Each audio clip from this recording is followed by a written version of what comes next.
कर रहे हैं, जितना हमने खर्च किया होगा, जितना हमने एक्सपेंडिचर उस पर लगाया होगा, उतना ही पैसा हमें मिल रहा होगा रेवेन्यू की फॉर्म में। तो इस पॉइंट पे, यानी ऐसे पॉइंट पे जहाँ total sales equal to total cost है, मतलब टोटल सेल्स बराबर है टोटल कॉस्ट के, तो हमारी जितनी कॉस्ट रही होगी, मतलब हमारी जितनी कॉस्ट रही होगी उतनी ही सेल्स हो रही होंगी, तो उतनी ही रेवेन्यू जनरेट हो रहा है किस पॉइंट पे, एट ब्रेक इवन पॉइंट पे। तो हम कह सकते हैं कि पॉइंट हो, ऐसा पॉइंट जहाँ नो प्रॉफिट नो लॉस हो रहा हो, वो ब्रेक इवन पॉइंट है। एग्जाम्पल लेते हैं कि 1 लाख हमने किसी बिजनेस में लगाया और 1 लाख की हमारी सेल्स हुई और हमें उससे रेवेन्यू जनरेट हुआ, तो दोनों ही इक्वल रही, मतलब एक लाख का रेवेन्यू जनरेट हुआ, 1 लाख हमने कॉस्ट लगाई थी। तो ऐसी पॉइंट को, ऐसी सिचुएशन को हम कहेंगे ब्रेक इवन पॉइंट।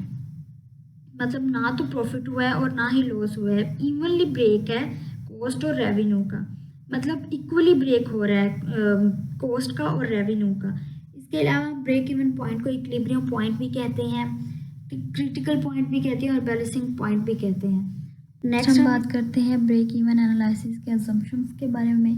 पहला असम्पशन है कि टोटल कॉस्ट जो दो तरह की कॉस्ट से मिलके बनी होती है, एक तो है फिक्स्ड कॉस्ट और दूसरा है वेरिएबल कॉस्ट। फिक्स्ड कॉस्ट वो जो कांस्टेंट रहेगी और वेरिएबल कॉस्ट वो जो वेरी होती रहेगी, मतलब चेंज होती रहेगी, कांस्टेंट नहीं रहेगी। और इसमें हम सेमी वेरिएबल कॉस्ट को इग्नोर करेंगे, इसमें कंसीडर नहीं करेंगे। तो नेक्स्ट है हमारे पास कॉस्ट एंड वेरिएबल फंक्शन जो होंगे वो लीनियर रहेंगे। थर्ड है हमारे पास प्राइस ऑफ द प्रोडक्ट जो होगी वो कांस्टेंट रहेगी, जो प्राइस होगी प्रोडक्ट की वो कांस्टेंट रहेगी। वॉल्यूम ऑफ सेल्स जो है इक्वल रहेगा वॉल्यूम ऑफ प्रोडक्शन के, मतलब यानी जितना भी हमने प्रोडक्ट प्रोड्यूस कर रहे हैं उतना ही सेल्स के लिए वो प्रोड्यूस हो रहा है, मतलब जितना प्रोडक्ट प्रोड्यूस किया जा रहा है उतनी ही सेल्स का वॉल्यूम भी उतना ही होगा, इक्वल रहेगा।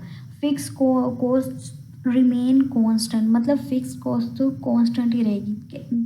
फॉर एग्जांपल, मतलब कोई मशीनरी है, उस मशीनरी ये होगी, बिल्डिंग होगी, अगर इन पे जो इनको परचेज करने के लिए जो कॉस्ट लगी वो फिक्स रहेगी, वो कांस्टेंट रहेगी, वो चेंज नहीं होगी।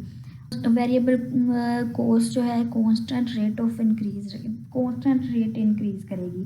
मतलब वेरिएबल कॉस्ट क्या है कि वेरी होती रहती है, मतलब चेंज होती रहती है, तो इसके वेरी होने से प्रोडक्शन पे फ़र्क पड़ता है, मतलब प्रोडक्शन कभी इंक्रीज़ होगी और कभी डिक्रीज़ भी हो सकता है, मतलब कभी इंक्रीज़ हो सकता है तो कभी डिक्रीज़ हो सकता है।